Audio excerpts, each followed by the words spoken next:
Olá, professor Renato Martins Vieira de novo, professor de Direito Empresarial e Direito Processual Civil, advogado, mais de 20 anos de experiência. Estamos aqui para continuar nossa conversa sobre falência e recuperação de empresa. Hoje, nesse vídeo, nós vamos tentar entender um pouquinho melhor essa questão do que caracteriza ou não a falência. Primeiro, eu não sou muito fã da maneira como foi organizada a nossa lei de falências, a 11.101. Por que eu não gosto muito da organização da lei? Porque a informação que eu considero essencial, que seria o que caracteriza a falência, ou será decretada a falência de quem, que é aquilo que especificamente está escrito no artigo, se encontra lá no artigo 94. Me parece um pouco contraditório e lógico que exista na lei 94 coisas que devam ser ditas ou lidas antes de se compreender aquilo que leve à decretação da falência. Eu entendo perfeitamente que você tentou fazer uma ordem cronológica pela qual a recuperação judicial viria antes da falência, mas temos que lembrar que os dois institutos não estão atrelados. Não há nenhuma obrigação de se primeiro ir à recuperação judicial para se depois ir a um procedimento de falência. E mais importante do que isso, se eu não percebo que eu estou prestes a entrar num estado falimentar, não há muito sentido em se pensar em pedir, por exemplo, de maneira direta, a recuperação de empresa, ou mesmo de se defender no eventual processo falimentar pedindo a recuperação de empresa. Por isso, eu preferia que isso estivesse no artigo bem anterior e não no artigo 94. Entretanto, é lá que está, então, consequentemente, é lá que nós vamos iniciar, embora pareça estranho, essa análise da lei falimentar. O primeiro erro do artigo 94 está lá já no seu inciso 1º, em que diz que será decretada a falência dois pontos. Aí vem o primeiro inciso. Daquele devedor que, sem motivo relevante, não paga, título que tenha sido protestado e já esteja vencido, naturalmente, cuja soma ultrapasse 40 salários mínimos. Bom, primeira coisa, o não pagamento de dívida, o simples não pagamento de dívida. Ele não caracteriza, como parece induzir a crer esse artigo, a falência, como também não caracteriza para aquelas pessoas que não possam ir à falência, depois nós vamos falar sobre isso, que seriam, por exemplo, as pessoas naturais, e que iriam numa situação similar ou análoga à caracterização da insolvência civil. Se eu não pago uma conta minha vencida, essa conta eventualmente é protestada, isso não caracteriza a minha insolvência civil. Se eu, empresário, não pago alguma dívida minha, essa dívida é protestada, ela é superior a 40 salários mínimos, que é o que fala no inciso 1º do artigo 94 da Lei de Falências. Essa dívida protestada, ainda assim feito o pedido de falência, isso não significa que eu terei a minha falência decretada, nem que eu esteja falido. Há um erro aqui na grafia da lei, talvez fosse melhor escrever: pode-se pedir a falência de, e caracterizar que o artigo 94 diz quais são os motivos que caracterizam a possibilidade jurídica de alguém pedir a falência de alguém. E não um artigo que pareça ser cogente, como a sua redação parece induzir, no sentido de que, uma vez que aconteça alguma das hipóteses que estão ali no artigo, instantaneamente eu seja decretado falido. Existe sempre, só como exemplificação de uma maneira de como eu estou certo nessa afirmação, sempre, uma vez feito o pedido falimentar, que o devedor apareça e simplesmente pague a dívida, reconhecendo que ela exista e faça o pagamento. Como também é completamente possível, e para isso que existe a recuperação judicial, que o devedor apareça, também reconheça a dívida. Percebam, ele não está negando a existência da dívida, não estaria discutindo o valor da dívida, não estaria discutindo os motivos que o induziram a não pagar a dívida. Simplesmente falaria, devo sim, mas não tenho condições de pagar agora, mas tenho um plano para fazer esse pagamento dentro dos prazos legais e por isso eu vou requerer uma recuperação judicial. E, novamente, esse indivíduo não estaria falido. Então, de cara, nós já podemos perceber que o simples fato de não pagar não quer dizer que transforme essa pessoa jurídica ou esse indivíduo, pessoa natural, em falido ou insolvente. Diga-se de passagem, nesse momento a gente tem inclusive uma confusão entre esses dois termos, que seria exatamente a falência e a insolvência. O que caracteriza a situação de falência daqueles entes, daquelas entidades que podem ir à falência, não é, nunca foi e nunca será o simples não pagamento, mas é a caracterização da situação de insolvência. Ou seja, no fundo, é a mesma coisa que acontece comigo, Renato, pessoa física. Se eu estou insolvente, para que eu seja considerado insolvente civil, eu tenho que estar insolvente, não apenas devendo. E aí nós temos vários conceitos que as pessoas confundem, várias ideias que as pessoas confundem com os conceitos de insolvência. Por exemplo, uma que eu sempre ouço dos meus alunos, quando eu pergunto o que vocês acham que é insolvência? A primeira resposta que eu costumo receber é: eu devo mais do que eu tenho. Não é isso que é insolvência. Diga-se de passagem, se fosse, provavelmente mais da metade das pessoas que estão ouvindo esse vídeo estariam insolventes. Simplesmente porque, vamos imaginar, se eu compro um apartamento novo, esse apartamento custe, por exemplo, R$1 milhão, dos quais eu pago à vista 300 mil e financio 700. E ao fazer isso eu gasto todas as minhas reservas, basicamente, mas eu tenho completa condição de pagar as parcelas do meu financiamento com o meu salário, com os meus vencimentos, com os meus ganhos. Mas eu não tenho dinheiro à vista. Então, nesse momento, eu teria 30% desse apartamento que eu comprei, que vale 300 mil, e devo 700. Mas eu estou insolvente? De forma alguma. Eu não dou conta de fazer os pagamentos? Eu não tenho condições de quitar a minha dívida? Eu não estou atrasado e nem estaria atrasado necessariamente em qualquer uma das parcelas, não é verdade? Consequentemente, aqui não há insolvência. A caracterização da situação de insolvência não é não pagar, consta lá no artigo 94 da lei. Não é dever mais do que tem, como eu acabei de dar o exemplo. Não é ser devedor. Não é não ter pago uma dívida. A insolvência se caracteriza pela incapacidade de pagar as suas dívidas. Eu estou insolvente, não me importa nesse caso se eu sou uma pessoa civil e ao final da insolvência eu vou estar caracterizado como insolvente civil, ou se eu sou um empresário e ao final da caracterização da insolvência eu estarei numa situação de falência. O que importa é que num caso ou no outro, se eu não tenho condições de pagar as minhas dívidas, se eu não tenho condições de honrar os meus compromissos e nem terei em curto prazo condição de resolver esse problema, está caracterizada a insolvência e a insolvência que irá caracterizar a falência. Então, o artigo 94 deve ser lido com todo cuidado e deve ser colocado um asterisco no lado para que a gente lembre disso. O inciso 1º está errado na hora que afirma que as dívidas têm que ser superiores a 40 salários mínimos e protestadas e que sem motivo relevante não tenham sido pagas.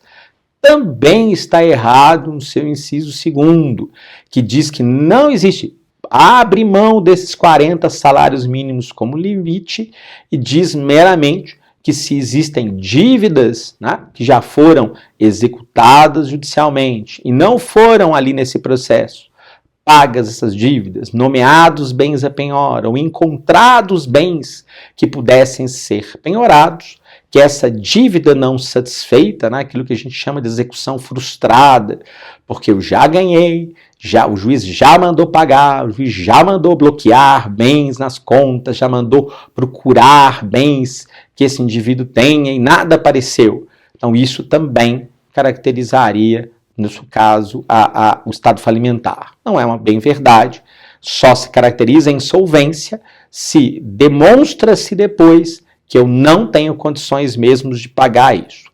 Sei, parece muito radical, porque afinal de contas, se eu já cheguei ao final de um processo de execução e a execução foi frustrada, nossa, Renato, já não está caracterizada essa situação então de insolvência aí?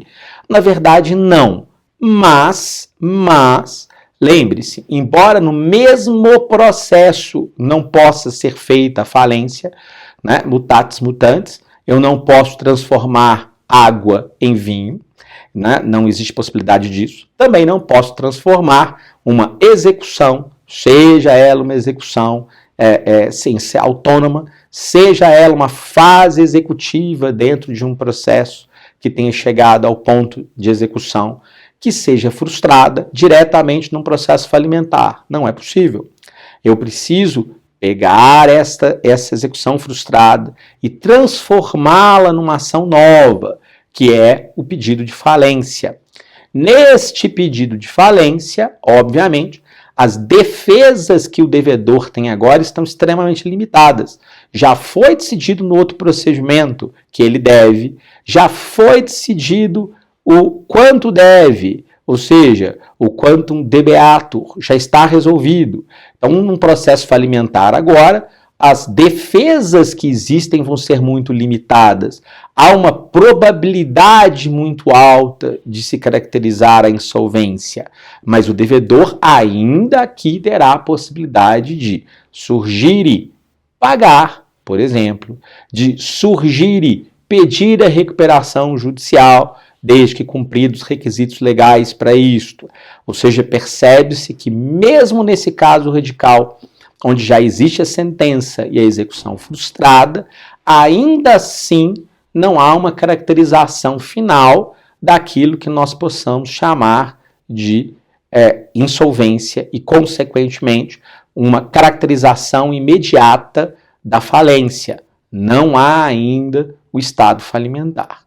Então, muito cuidado com o inciso 1º e o inciso 2º do artigo 94. Não é tão claro quanto parece ser esses dois artigos.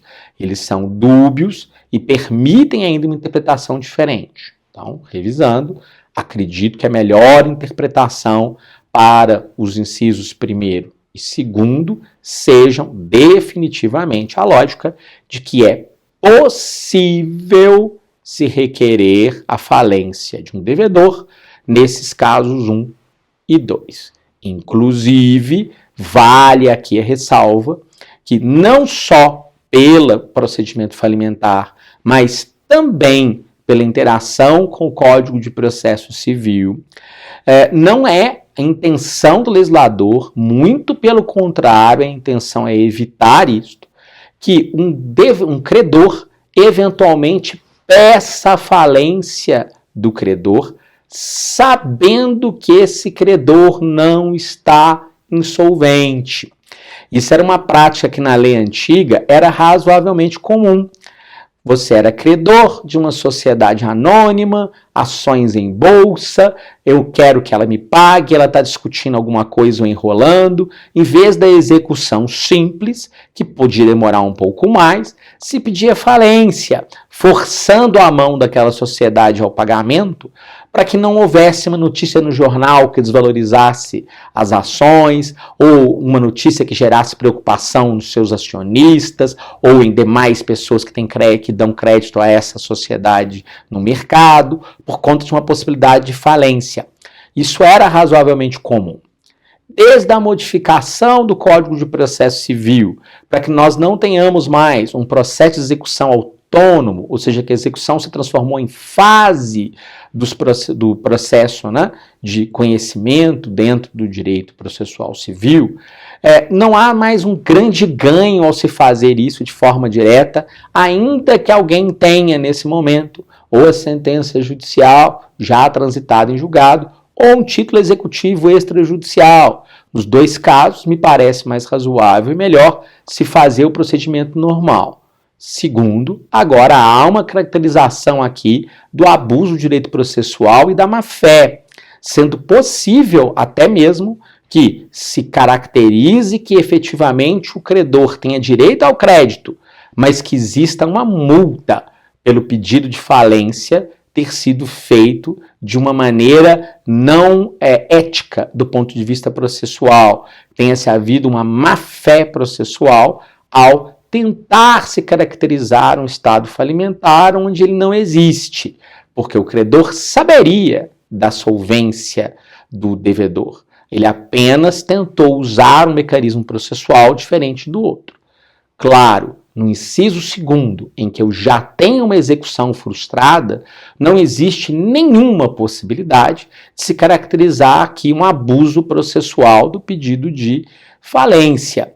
No inciso 1º, em que eu preciso de mais de 40 salários mínimos em títulos protestados, aí sim, porque eu poderia ter os títulos protestados, conhecer, por exemplo, alguma ressalva do devedor pelo qual ele não quer pagar, alguma discussão do devedor pelo qual ele não quer pagar, ou mesmo que eu tenha direito ao crédito e o devedor não queira pagar. Se eu sei que esse devedor está solvente, se eu tenho consciência da solvência, não é aqui cabível o pedido de falência, novamente mostrando como é que o artigo 94 ele é equivocado na maneira como ele é escrito, né? Eu teria que movimentar, sim, o direito processual civil judiciário através de um processo de execução. Depois do processo de execução, se ela fosse frustrada, essa execução, é que eu poderia pensar no processo falimentar. Claro, vou repetir, desde que eu tenha essa consciência, ou que seja público e notório, que aquele devedor, nesse caso específico, não esteja insolvente. O inciso 3º do artigo 94 já é um pouco diferente. Ainda assim, nós temos que fazer uma ressalva, porque ele diz que também seria decretada a falência das pessoas que incorram em determinados atos, e vai listar uma série de atos específicos que vão gerar a falência. Bom, primeira coisa de todos, independente dos atos que estejam ali sendo praticados ou não, nós devemos ter em conta que se o devedor está solvente, ou seja, se ele continua pagando seus débitos, tem condições de pagar seus débitos, não está deixando de pagar seus débitos e nem irá deixar. Ponto. Não importa muito a ilegalidade ou não dos atos de baixo. São, em sua grande maioria, atos que podem ser punidos pela ilegalidade por outros instrumentos legais, mas não caracterizariam a falência.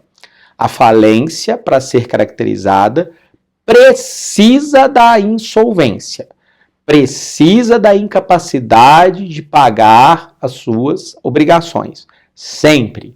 Não há possibilidade, não é razoável, até pela aplicação do princípio de continuidade da empresa, né, da manutenção da empresa, que alguém vá à falência e tenha patrimônio que sobre ao final.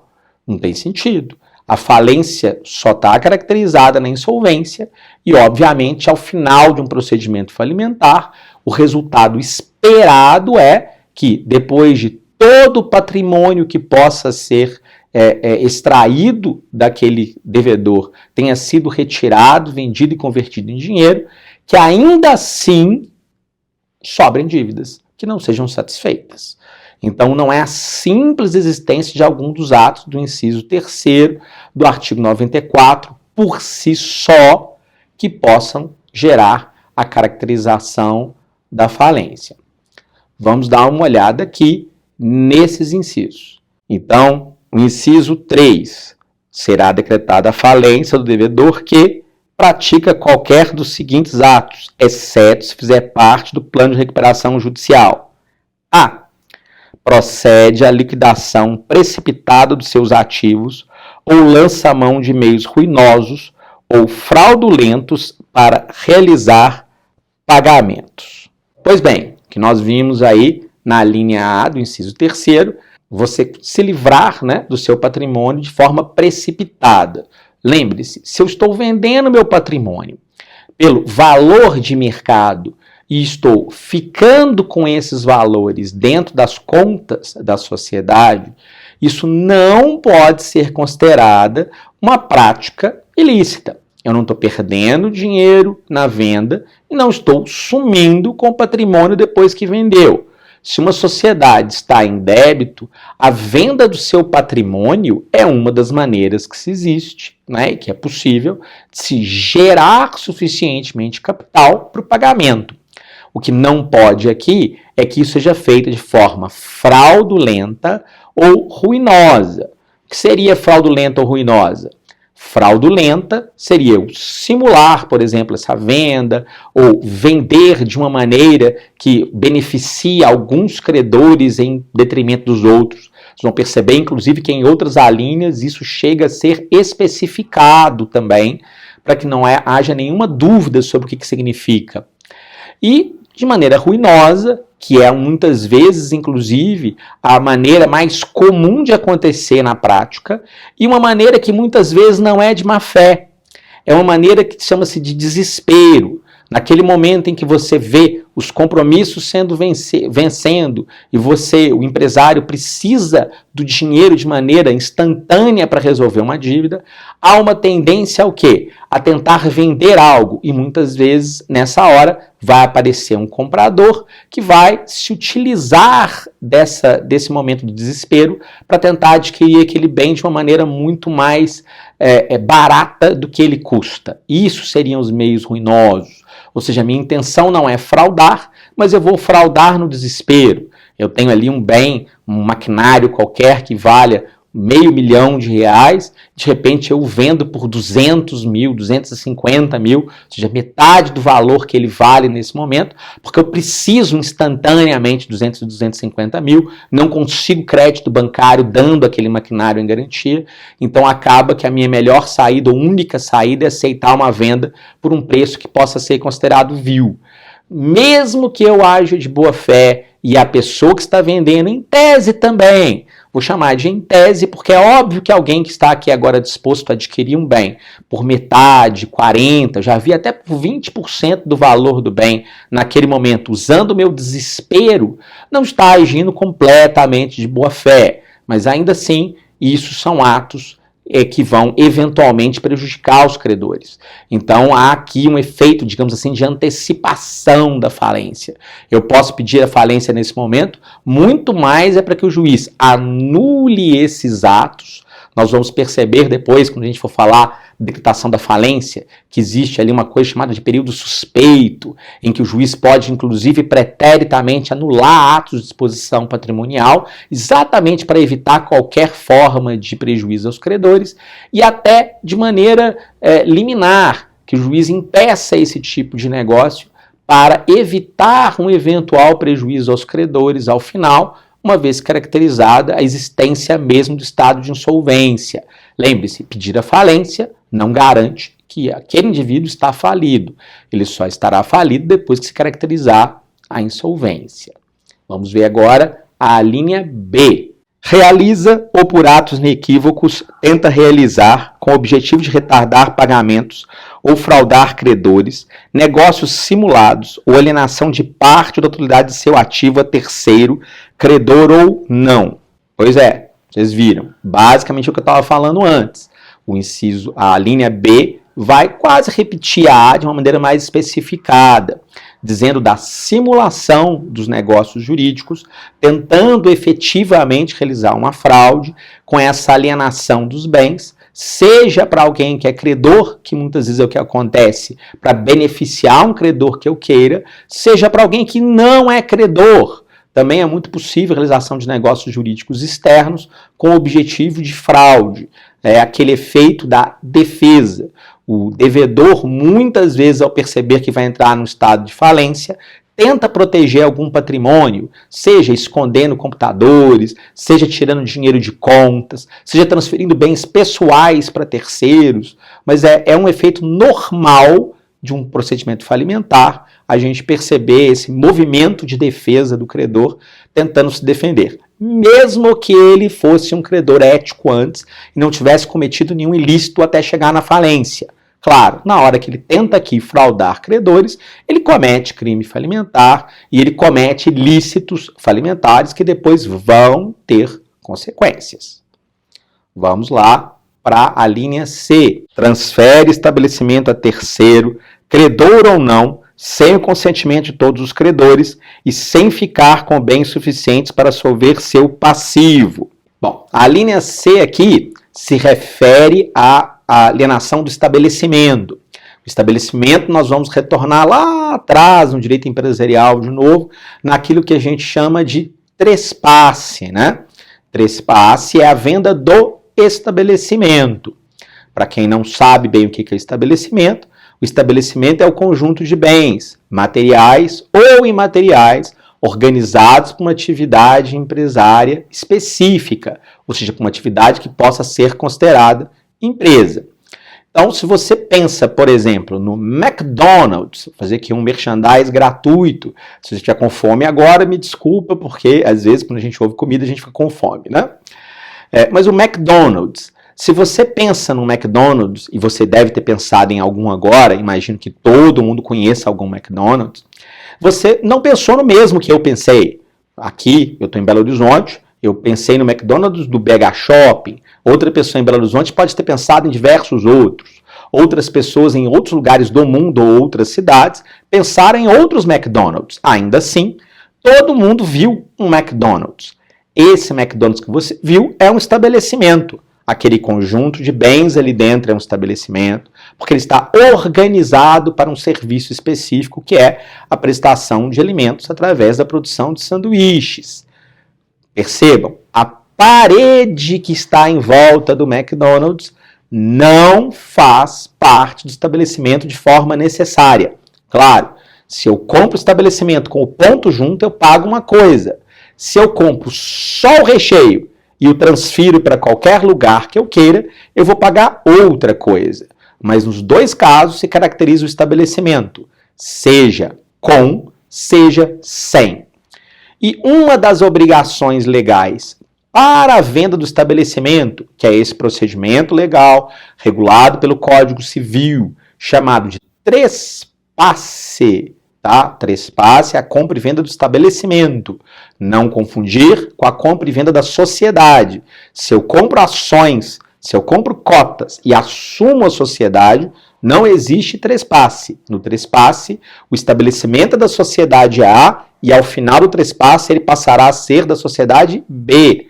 Na compra e venda de uma sociedade, eu sou o titular da sociedade A, que é dono do estabelecimento, e ao final do procedimento, outra pessoa será a dona da sociedade A. Mas a sociedade A continua sendo dona do estabelecimento, não há mudança de titularidade.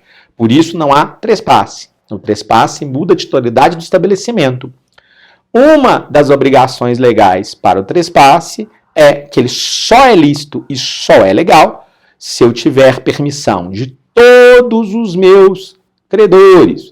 Todo mundo para quem eu devo tem autorizado, expressa ou tacitamente, antes da realização do trespasse, que eu venda o estabelecimento.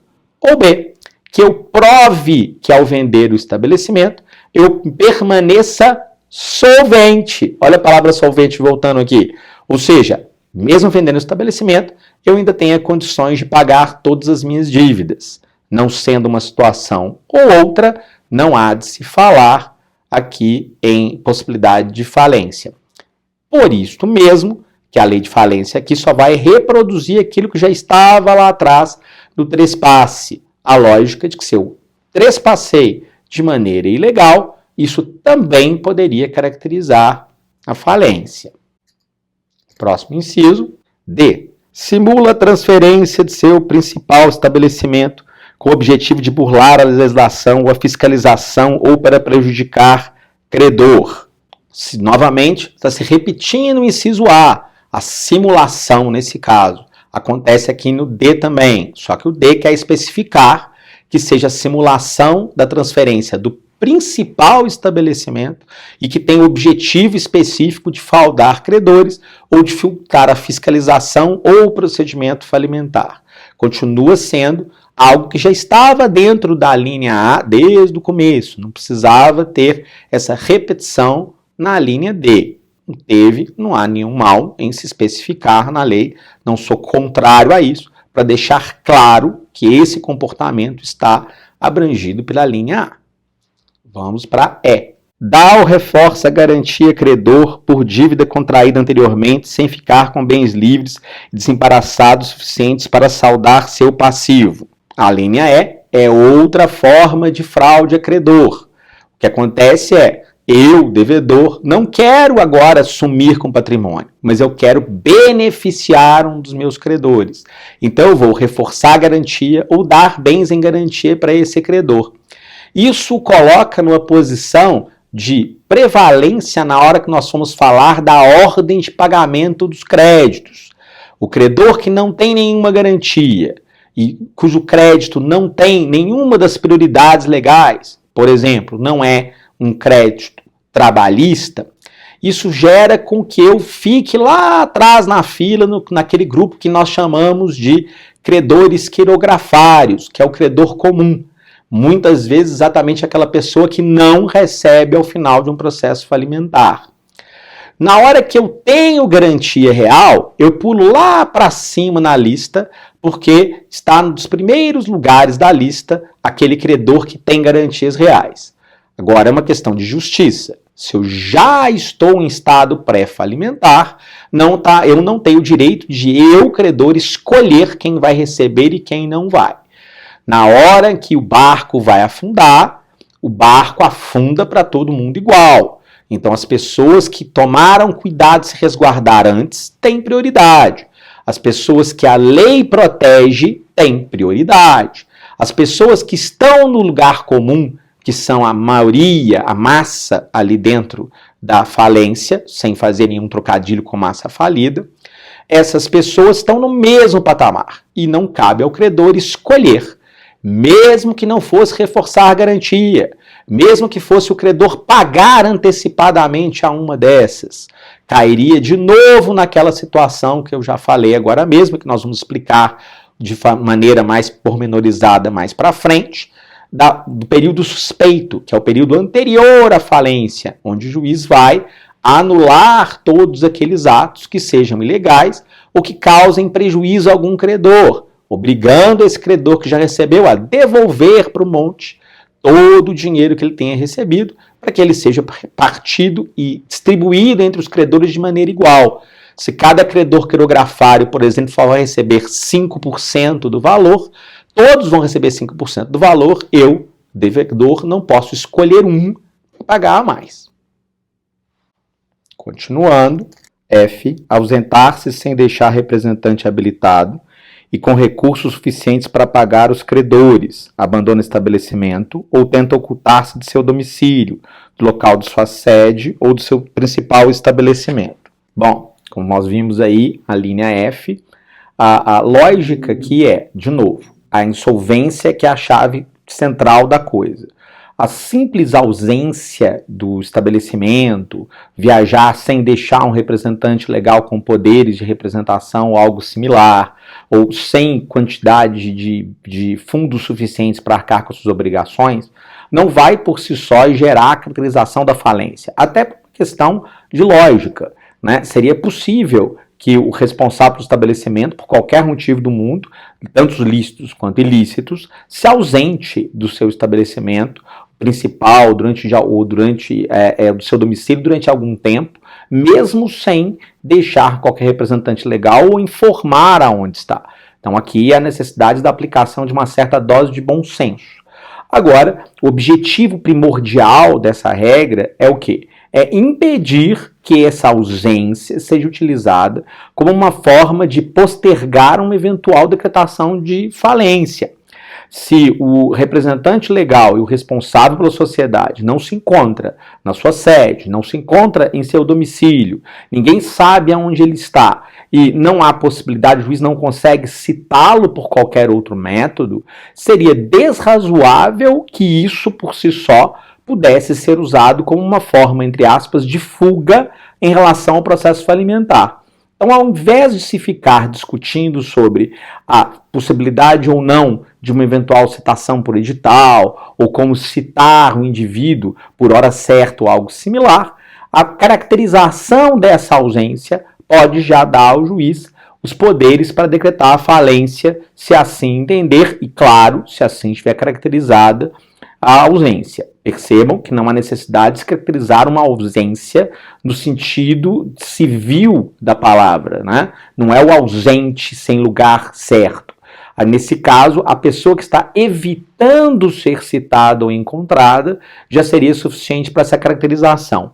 Não é algo muito fácil, nem de fazer na prática a caracterização, nem de compreender que critérios um juiz utilizaria para que isso fosse feito com parcimônia, mas tem a previsão legal, que por si só já é uma certa segurança. O objetivo primordial disso, né, é a lógica de que se você posterga essa decretação da falência por motivos externos a alguma coisa racional do próprio procedimento falimentar, você corre o risco do quê? De aumentar o vazamento, né? O vazamento que já teve, que já aconteceu, a água que já está derramada.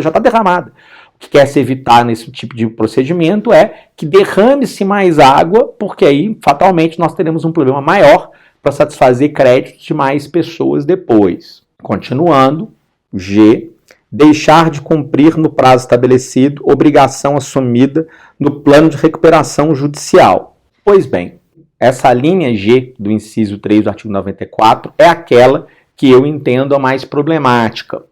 Por quê? Ela induz a crer que o juiz tenha poderes para, uma vez descumprido o plano de recuperação judicial em qualquer um dos seus itens, declarar, mesmo ex officio, sem consultar qualquer outra parte interessada no processo, a falência do devedor pelo simples fato de se ter descumprido algum dos itens, quantos sejam, do plano de recuperação judicial. Primeira observação que eu quero colocar aqui é que o procedimento falimentar, ele não é do juiz. Ele não é do juiz. Ou seja, não cabe ao juiz, na minha concepção, tomar decisões radicais, como a decretação da falência, uma vez já existindo um plano de recuperação judicial, sem antes consultar devedor e eventuais credores. Isso porque assumiria-se um risco de uma situação dantesca, onde o juiz quer aplicar a lei de maneira literal e, pelo descumprimento de um item, ele decreta ex officio uma falência de forma definitiva, quando devedor ainda entende que seja possível pagar seus débitos e credores também concordam e acreditam nisso. Então, essa situação dantesca por si só já mostra como é que o juiz não poderia agir ex officio. Ele tem que ouvir. Claro, aqui há necessidade de uma aplicação do bom senso. Vamos imaginar o seguinte exemplo. São 50 itens que têm que ser cumpridos no plano de recuperação judicial dentro dos primeiros 12 meses do plano. O devedor cumpriu 48, ou seja, 2,50, 4% do plano não foi executado dentro do prazo hábil. Pode-se com isso decretar a falência? Pode-se. Deve-se. Apenas depois de ouvido o devedor, para se entender por que aqueles 4% do plano não foram cumpridos e em que prazo agora eles poderiam ser. E B, os credores que possam se manifestar sobre isso também, porque aqui representaria, no mínimo, uma adaptação do plano. Nesse caso, nós temos que levar vários aspectos em consideração e é muito importante levar todos eles em consideração mesmo. Número 1. Se o próprio devedor percebe que ele não vai conseguir cumprir o plano, não há de se falar mais dos credores. pode decretar a falência sem problema nenhum. Se o devedor tem uma explicação plausível para não cumprir, isso é mais ou menos natural. Quantas pessoas ouvindo esse vídeo nesse momento já fizeram um plano para qualquer coisa na vida? Pode ser para um final de semana, pode ser para uma viagem, pode ser para um negócio, pode ser para um processo, para o que você queira, e cumprir o plano. É muito difícil de se cumprir um plano, porque muitos imprevistos podem acontecer durante o plano, fazendo com que nós variemos o plano de maneira a ficar mais rápido, então, e isso faz com que ele termine mais rápido, ou B, para retardar que ele fique mais devagar. São coisas naturais e são coisas imprevistas e imprevisíveis. Um plano de 1 ano, 2 anos ou mais, como vai acontecer com um plano de recuperação judicial, é muito pouco provável que ele consiga todo ser cumprido dentro dos prazos. Ele fatalmente vai ser cumprido em ordem diferente, em momentos diferentes. O que não se pode fazer num plano de descumprimento estava previsto pagar primeiro, no número 17, tal coisa, e eu pago o 19 antes do 17. Isto requer autorização judicial, explicação prévia para o juiz e para os credores de porquê e autorização de todo mundo, porque eu estou invertendo um pagamento. Agora, os últimos 2 ou 3 itens não serem cumpridos pela ordem, por causa de algum fator externo, um item atrasa, mas isso não impede que outros continuem sendo feitos, isso não beneficia nem prejudica nenhum credor, meramente atrasa um item ou outro do plano por questões às vezes alheias à vontade daquele que seja o devedor ou até dos que são os credores também. É muito razoável se ouvir a todos e, se for o caso, fazer a adaptação do plano. Inclusive, ao ouvir a todos, principalmente os credores, o juiz tem que levar em consideração também a necessidade de que os credores ajam com boa fé coletiva. Porque às vezes um descumprimento de um item gera vontade em um dos credores da falência instantânea. Por quê? Porque ele é um credor que tem crédito privilegiado, ele vai receber primeiro. Então, se houver falência agora, ele recebe. Ele quer receber o dele, ele não se importa com os demais credores, ele não se importa com a recuperação do devedor, ele não se importa com a necessidade da sociedade de manter aquela sociedade funcionando, nem com a vontade governamental de continuar arrecadando tributos. Ou seja, ele pensa egoisticamente apenas nele. E é claro que isso não pode ser levado em consideração.